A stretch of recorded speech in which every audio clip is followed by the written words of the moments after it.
And 35 plus రాగానే like చాలా మందికి పళ్ళు ఊడిపోతుంటాయి.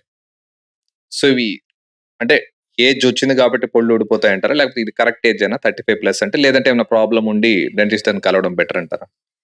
సో 35 అట్లా ఏజ్ ఏం కాదు సార్. 22 ఇయర్స్ కూడా మొత్తం పళ్ళన్నీ ఊడిపోయిన పిల్లలు చాలా మందిని మనం చూసాం. మేబీ ఒకటి వాళ్ళ మెయింటెనెన్స్ కాకపోయుండొచ్చు. ఇంకొకటి జెనెటికల్ ఇష్యూ వల్ల ఈ పళ్ళన్నీ ఊడిపోతున్నాయి.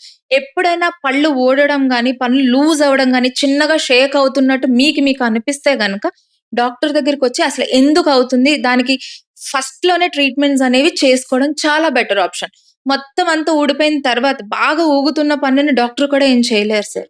అది తీసేసి దానికి రిప్లేస్‌మెంటే చేస్తాం గానీ, దాన్ని కాపాడాలి అంటే మొత్తం అంతా ఇంకా మొత్తం ఊడిపోయిన లాస్ట్ స్టేజ్‌లో వస్తే డాక్టర్స్ కూడా ఏమీ చేయలేం. బట్ 35 అనేది కరెక్ట్ ఏజ్ ఏం గాదు. లైక్ ఇంకా చాలా ఏజ్ వరకు ఉంటాయి గదా! పళ్ళు మామూలుగా.